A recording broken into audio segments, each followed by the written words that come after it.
Hello दोस्तों, कैसे हैं आप सब। उम्मीद है आप सब अच्छे होंगे। दोस्तों, हमने ईवीएस में पहले काफ़ी सारे चैप्टर देख लिए हैं, जिसमें हमने बर्ड्स के बारे में जाना, फिर एनिमल्स के बारे में जाना और बाकी सारी चीज़ें हमने ईवीएस में कर ली हैं।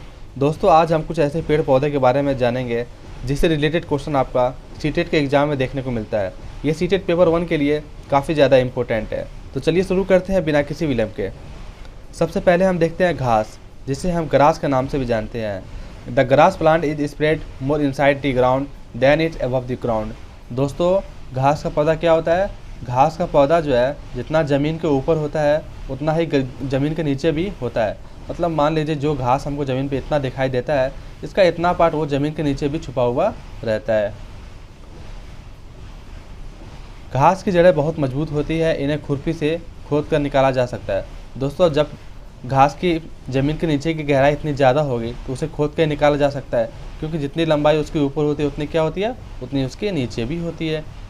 अब आते हैं हम बरगद की तरफ। बरगद के पेड़ की लटकन उसकी जड़ें होती हैं। ये टहनियाँ से निकलती हैं और बढ़ते बढ़ते ज़मीन के अंदर चली जाती हैं। दोस्तों, आप सभी ने बरगद का पेड़ कहीं ना कहीं ज़रूर देखा होगा। बरगद का पेड़ जो रहता है, मान लीजिए इस प्रकार से बरगद का पेड़ है, तो उसकी जो शाखाएँ हैं उसमें से कुछ ऐसी इस प्रकार जड़ें निकलती हैं। वो क्या होती हैं? वो बरगद की जड़ होती है, और वो जो मोटी होते हैं धीरे धीरे क्या कहते हैं, वो ज़मीन तक सतह तक पहुंच जाती है, और सतह पर पहुंचने के बाद जो है वो मजबूती से खम्भे की तरह खड़े हो जाती है और पेड़ को चारों तरफ से सहारा देती है। तो वो क्या होती है? वो जो है बरगद के पेड़ के जड़ होते हैं। यह जड़ें मजबूत खम्भों की तरह पेड़ की सहारा देती है। यह जड़ें क्या होते हैं? यह जड़ें मजबूत खम्भों की तरह पेड़ को सहारा देती है। अभी मैंने आपको जैसे बताया है कि ये जड़ें बड़ी होकर के खम्भे की तरह नीचे खड़ी हो जाती है और क्या करती हैं, और ये पेड़ों को सहायता प्रदान करती हैं। चलिए आइए आगे देखते हैं। दोस्तों, इसमें से आपका क्वेश्चन हमेशा पूछा जाता है। आइए हम देखते हैं रेगिस्तानी ओक के बारे में, जिसे हम डिजर्ट ओक के नाम से भी जानते हैं। In Australia, desert oak tree is found which is 11 to 12 feet in height and has very low leaves. दोस्तों, ये क्या होता है? इसकी ऊंचाई जो है बस ज़्यादा नहीं, 11 से लेकर के 12 फीट होती है, और इसके जो पत्ते होते हैं वो काफ़ी ज़्यादा छोटे होते हैं। इसकी जड़ें ज़मीन के अंदर 250 से 300 फीट तक जाती है, जब तक पानी तक ना पहुंच जाए। दोस्तों, उसके ऊपर की हाइट कितनी कम होती है? वह केवल जो है 11 से लेकर 12 फीट होते हैं, लेकिन ज़मीन के अंदर जो है कितना होता है? 250 से लेकर के 300 तक। यह पानी पेड़ के तने में जमा होती रहती है। जब कभी इस इलाके में पानी नहीं होता है तो यह पानी कमी पड़ जाती है, तो वहाँ के लोग इसके तने के अंदर पतला पाइप डालकर पानी निकाल लेते हैं। ये आपका ऑस्ट्रेलिया में पाया जाता है। ऑस्ट्रेलिया के रेगिस्तानी इलाके में ये डिजर्ट ओक आपका देखने को मिलता है।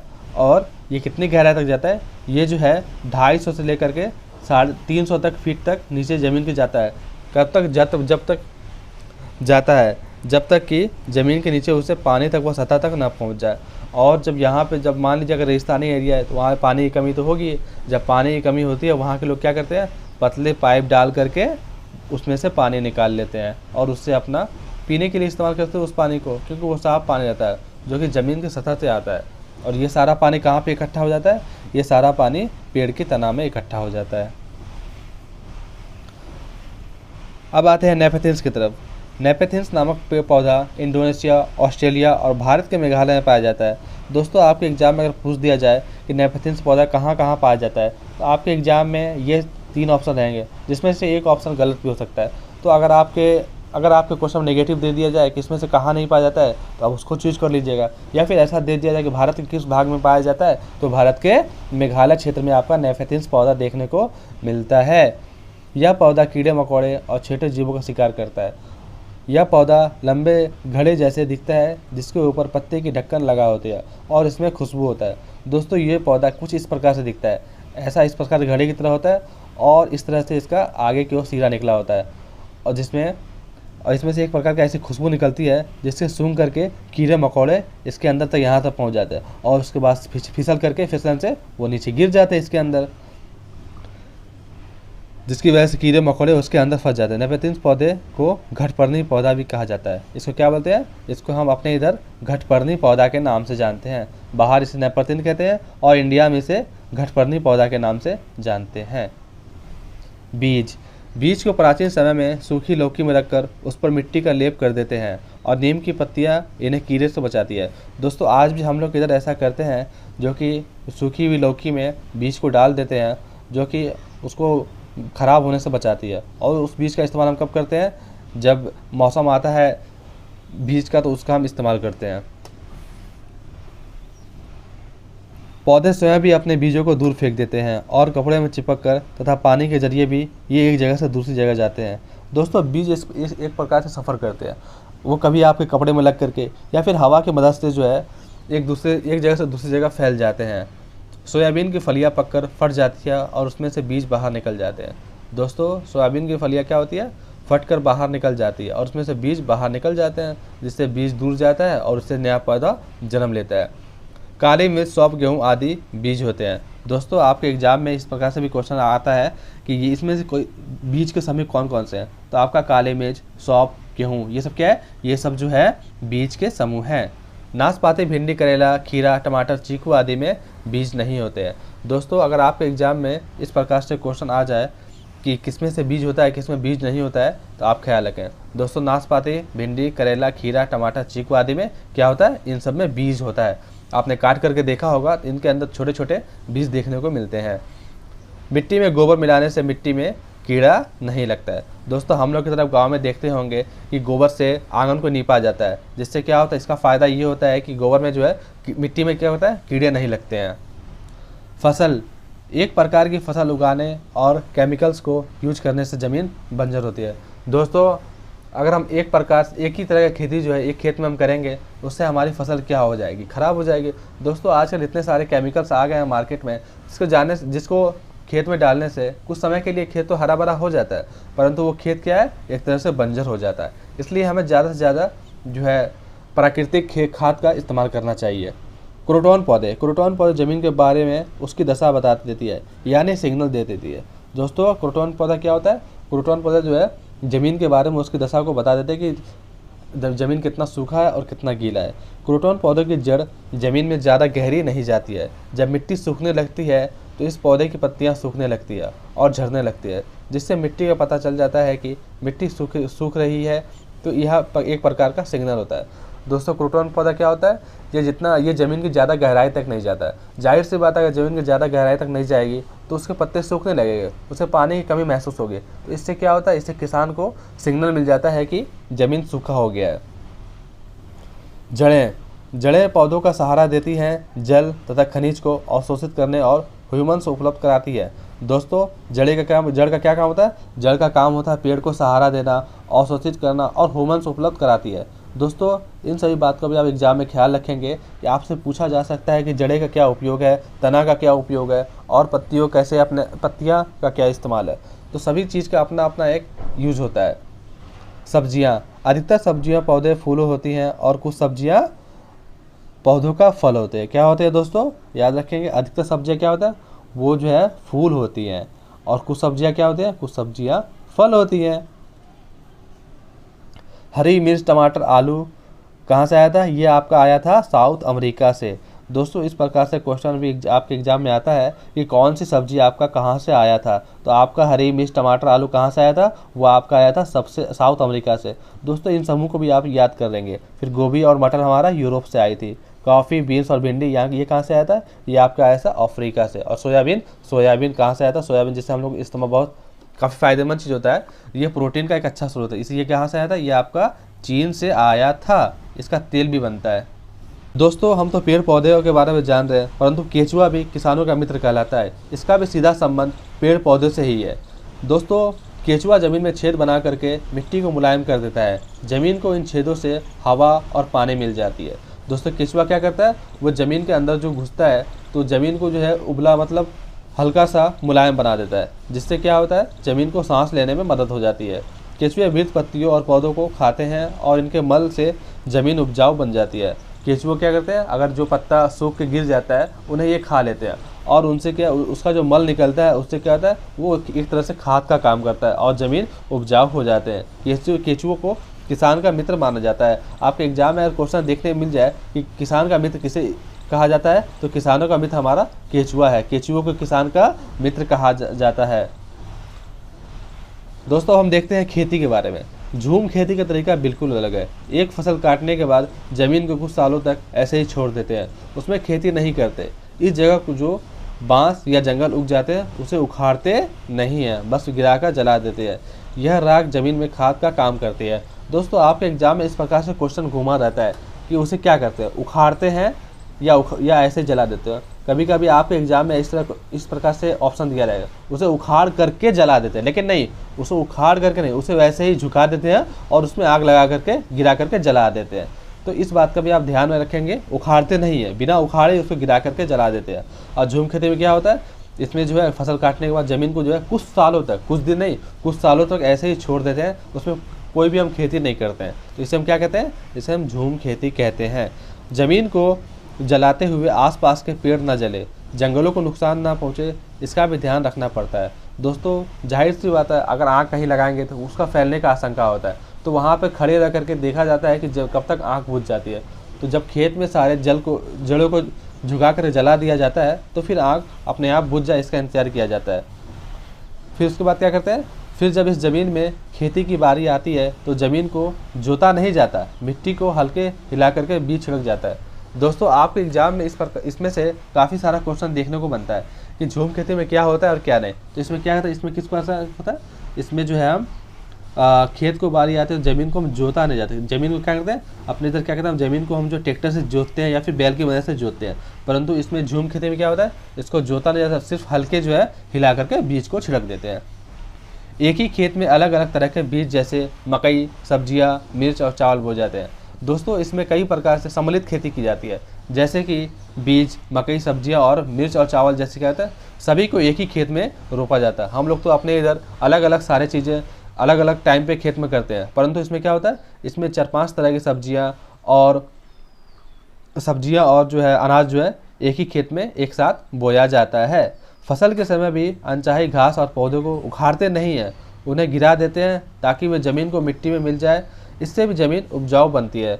दोस्तों हमेशा ख्याल रखेंगे कि उसे क्या करते हैं, उसे उखाड़ते नहीं हैं, उसे गिरा देते हैं या फिर हल्का जोत को उसे मिला देते हैं, जिससे कि ज़मीन उपजाऊ बन जाती है। मुख्य फसल चावल की होती है। दोस्तों झूम खेती में मुख्य फसल किसकी होती है, इसमें झूम खेती में मुख्य फसल आपका चावल हो जाता है। फसल पकने पर गांव में सबसे बड़ा त्यौहार मनाया जाता है और चिराव नाच भी करते हैं। इस नाच में ज़मीन पर बांस की डंडी लेकर 2-2 लोग जोड़ी आमने सामने बैठते हैं, ढोल की ताल पर डांडियों का ज़मीन पर पीटते हैं, डंडियों के बीच लोग एक कतार में खड़े होकर कूदते हैं और नाचते हैं। दोस्तों झूम खेती के बाद कौन सा नाच करते हैं, तो इसमें हम चिराव नाच करते हैं। तो ये क्या होता है, फसल पकने पर क्या होता है, इसमें हम एक त्यौहार मनाते हैं। जैसे कि फसल पक जाता है खेत में और काटने का समय होता है, तो उस पर हम एक प्रकार का त्यौहार ये लोग मनाते हैं और नाचते हैं, जिसे क्या कहते हैं, चिराव डांस के नाम से भी जाना जाता है। स्थानांतरण खेती या झूम खेती उत्तर पूर्वी पर्वतीय तथा आदिवासी क्षेत्रों में की जाती है। इसे जनजाति कृषि भी कहा जाता है। दोस्तों जनजाति का क्या देखा होगा आप सबने, या आदि मानव जो पहले रहते थे वो लोग कहते थे, वो जो है एक जगह जब खेती करते, जब वहाँ का सारा अनाज या फिर घास खत्म हो जाता था जानवरों के लिए, तो फिर वो जगह छोड़ करके दूसरी जगह छोड़ जाते। इसे हम कहते हैं, इसे स्थानांतरित खेती के नाम से भी जाना जाता है। ये लोग वहाँ पर खेती करते हैं, जब वहाँ से ख़त्म हो जाता है वे फिर क्या करते हैं, वे आदिवासी की तरह कहीं से कहीं चले जाते हैं। झूम खेती मिज़ोरम में होती है। झूम खेती आपकी कहाँ होती है, ये आपका जो है उत्तर पूर्वी पर्वतीय क्षेत्र में होता है। और कहाँ होता है, ये जो आपका मिज़ोरम क्षेत्र में होता है। मिज़ोरम का है, मिज़ोरम की राजधानी आपका ऐज़वाल है। तो ये आपका मिज़ोरम क्षेत्र में झूम खेती देखने को मिलता है। मिज़ोरम में 3/4 लोग जंगल में रहते हैं। मिज़ोरम में कितना होते हैं, मिज़ोरम में 3/4 लोग आपके जंगल में रहते हैं। ओनली 1/4 जो है आपका शहर में रहता है। या खेती की लॉटरी निकाली जाती है। ज़मीन को साझा मानकर सभी लोग बारी बारी उस ज़मीन पर खेती करते हैं। दोस्तों यहाँ पर क्या होता है, यहाँ पर एक लॉटरी की तरह निकाला जाता है, और जिस ज़मीन में यहाँ पे इनका पर्सनल खेत नहीं होता है, क्योंकि ये स्थानांतरण करते हैं, ये जंगल में रहते हैं, तो इनका ये अपना खेत नहीं होता है। ये जो है लॉटरी की मदद से जो है निकालते हैं कि ये खेत इसका हुआ और ये खेत उसका हुआ। तो लॉटरी की तरह यहाँ पे चलता है, उस तरह से इन्हें ज़मीन खेती करने के लिए दिया जाता है। मिज़ोरम में मिज़ो भाषा बोली जाती है। मिज़ोरम में कौन सी भाषा बोली जाती है, मिज़ोरम में आपका मिज़ो भाषा बोला जाता है। मिज़ोरम में बांस के बर्तन बनाए जाते हैं। दोस्तों मिज़ोरम में ज़्यादातर ये जंगली एरिया, यहाँ पर ज़्यादा लोग जंगली आदिवासी रहते हैं, तो यहाँ पे क्या होता है, यहाँ पर बांस के बर्तन बनाए जाते हैं। जिस मैदान में 1 टीन बीज बोए जाते हैं उसे 1 टीन जमीन बोलते हैं। दोस्तों आपके एग्जाम में इस प्रकार से क्वेश्चन ईवीएस में आपको देखने को मिलता है। 1 टीन जमीन किसको बोलते हैं? दोस्तों 1 टीन जमीन किसको बोलते हैं? जिस जगह पे 1 टीन बीज बोया जाता है वो आपका हो गया 1 टीन जमीन। कुड़ुक झारखंड की एक आदिवासी जनजाति है। कुड़ुक भाषा में जंगल को तोरांग कहते हैं। दोस्तों कुड़ुक भाषा में जंगल को क्या बोलते हैं? कुड़ुक भाषा में जंगल को तोरांग बोला जाता है। और ये कहाँ की है? ये झारखंड की एक आदिवासी जनजाति है जिसे हम कुड़ुक के नाम से जानते हैं। भारत के उत्तरी पूर्वी क्षेत्र में स्थानांतरित खेती करने का रिवाज है। दोस्तों भारत के उत्तर पूर्वी क्षेत्र में क्या है? स्थानांतरित खेती करने का रिवाज है। बेलवनिका गांव कर्नाटक में है। जुलाई के महीने में प्याज उगाने का काम शुरू हो जाता है। खुंटी की मदद से खेत की मिट्टी को नरम किया जाता है। दोस्तों खुंटी एक खुरपी की तरह होता है जिसकी मदद से क्या होता है? मिट्टी को हल्के हल्के हाथों से क्या किया? नरम किया जाता है। समय पर प्याज ना काटी जाए तो वह ज़मीन के अंदर ही सड़ जाएगी। दोस्तों प्याज की खेती हम लोग अपने तरफ ही करते हैं। अगर उन्हें सही समय पर काट के नहीं निकालते तो क्या होता है? आपने देखा होगा बहुत सारे प्याज जो है ज़मीन के अंदर ही सड़ जाते हैं। खरपतवार कुछ पौधे बिना बोए खेतों में अपने आप उग जाते हैं जिन्हें खरपतवार कहते हैं। इन्हें निकालना ज़रूरी होता है, नहीं तो सारा खाद और पानी से यही ले लेते हैं और फसल कम होगी। दोस्तों हम लोग अपने तरफ क्या करते हैं? अपने तरफ जो है अगर छोटे छोटे खेत में इस तरह से घास निकल जाते हैं उन्हें हम जो है इस प्रकार से एक खुरपी होता है उसकी मदद से जो है उसे जो है खोद के ज़मीन के बाहर निकालते हैं। होलकुंडी गांव कर्नाटक में है। बच्चों की पंचायत भीम सिंह संघ होलकुंडी गांव में है। कर्नाटक की भाषा कन्नड़ है। दोस्तों कर्नाटक की भाषा क्या है? कर्नाटक की भाषा आपका कन्नड़ है। और होलकुंडी गांव कहाँ है? कर्नाटक में है। बच्चों की पंचायत में ये कहाँ है? ये संघ होलकुंडी में। तो होलकुंडी आप कहाँ पड़ गया? ये आपका कर्नाटक में पड़ गया। और इसमें से आपका क्वेश्चन देखने को हर साल एग्जाम में मिलता ही है। सर्दियों में खेत में ही ताज़ी सब्जियों को मसाले को एक साथ मटके में भरते हैं और उसको सील बंद कर देते हैं। कोयले के अंगारे में मटके को उल्टा रखकर सब्जी को पकाया जाता है। इस पकी सब्जी को कहते हैं ऊंधिया। गुजराती में ऊंधियों का मतलब है उल्टा। ऊंधियों के साथ मिट्टी के चूल्हे में पकी बजरे की रोटी और छाछ के साथ भी इसे खाया जाता है। छाछ मक्खन दही किसी के साथ इसको लगा करके खाते हैं। दोस्तों ऊंधिया किस प्रकार का होता है? इस प्रकार से अगर मान लीजिए घड़ा है तो घड़े में जो है चारों इसमें सब्जियां भर जाते हैं और इस बोतल के ढक्कन को जो इसे क्या कहते हैं? इसे हम पूरी तरह से जार को सील पैक कर देते हैं। फिर क्या करते हैं? फिर एक रस्सी की सहायता से इसे इस प्रकार से टांग देते हैं और इसे जैसे ना जैसे बीरबल ने खिचड़ी पकाई थी उसी प्रकार से इसको क्या कहते हैं? बीरबल की खिचड़ी तरह मटका को ऐसे टांग दिए और इस तरह मूड़ा इसको सील पकड़ और नीचे आग जला, उसी को हम उधिया, इससे जो पका हुआ सब्जी होता है उसे क्या कहते हैं? उसे उधिया कहते हैं। और इसे मक्खन बटर और छाछ के साथ रोटी में लगा करके खाया जाता है। गांधीधाम स्टेशन कहाँ है? गांधीधाम स्टेशन आपका गुजरात में है। गुजरात के प्रमुख खाद्य ढोकला, चटनी, नींबू वाले चावल तथा मिठाई है। दोस्तों आपके एग्जाम में इसमें से भी क्वेश्चन देखने को मिलता है कि गुजरात के प्रमुख खाद्य पदार्थ कौन से हैं। और भी बहुत सारे राज्य के हैं, सब राज्य का अपना प्रमुख खाद्य पदार्थ होता है। उसी प्रकार से गुजरात का क्या है? गुजरात का जो है ढोकला हो गया, चटनी, नींबू वाले चावल तथा मिठाई है। वनगांव गुजरात में है। गांधीधाम अहमदाबाद में है। और वलसाड कहाँ है? वलसाड भी आपका गुजरात में है। अब हम देखते हैं ग्रेगर मेंडल के बारे में। Gregor Mendel was born in poor peasant family in 1822। दोस्तों ग्रेगर मेंडल कहाँ हुआ था? ग्रेगर मेंडल जो है 1822 में एक किसान परिवार में पैदा हुए थे।